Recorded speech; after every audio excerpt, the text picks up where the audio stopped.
don't know what he's having. No, you're welcome. You're welcome. So a little bit about me.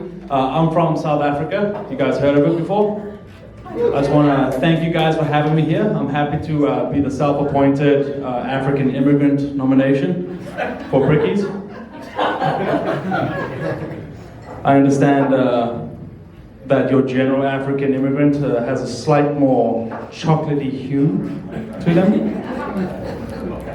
Kind of like you. But due to budget restraints and the current economy and the fact that the printer ran out of black ink, I'm all that Brickeys can afford. Now I look at you, and some of you are a little confused because you hear me say African, but you look at me and you see Jeff from Alabama. and I can see why.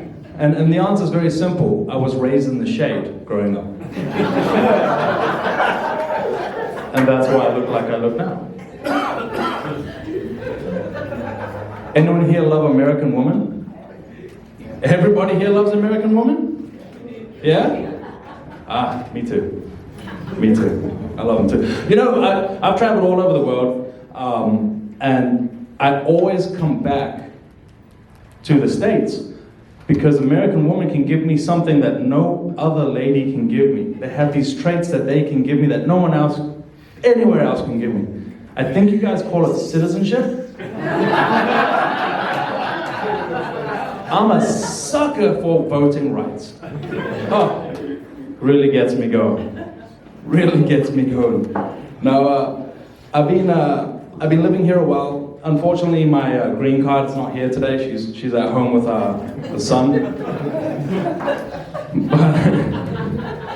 But next year I get to be a citizen. I get to apply for my citizenship. That's cool, right? Yeah. Which means next year I can officially become an African American. Right? And I was talking to one of my friends about it. I spoke to all my black friends, and I asked her, I said, if I become an African American, does that mean I get my own word? She said no. No, that's the end of that. She said no, she shut that down real fast. I don't get my own word at all. But I've been living here a while. I speak to some of my friends back home in South Africa, and they seem to always, they're irritating me a lot now because they're telling me that the problems that I have here are just first world problems. First world problems. Ah, Tony, stop complaining, it's such a first world problem, right?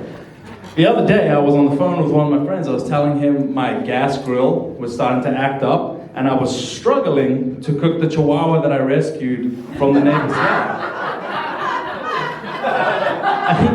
And he told me, Tony, that's such a first world problem. It's just get wood. Just get wood. I'm kidding. I didn't cook a chihuahua. It was fatter, so I think it was more like a corgi. I cooked a corgi. Yeah, it was pretty good. Just in case you guys want to know. I do get homesick from time to time. I mean, I love America. I love the animals. And I love the people. People are very friendly. I do get homesick.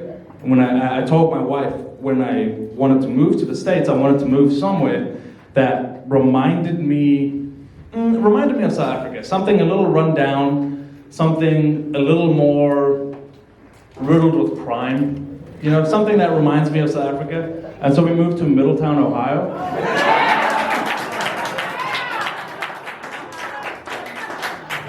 And honestly, I gotta say, I don't see the resemblance. I'm living in Middletown. It looks like a post-apocalyptic wasteland. And for me, it makes me feel like I'm living in the scene of a Fallout video game with old crumbly buildings. And at nighttime, you just have transparent ghouls roaming the streets of Middletown. Ladies and gentlemen, that's my time. My name is Tony.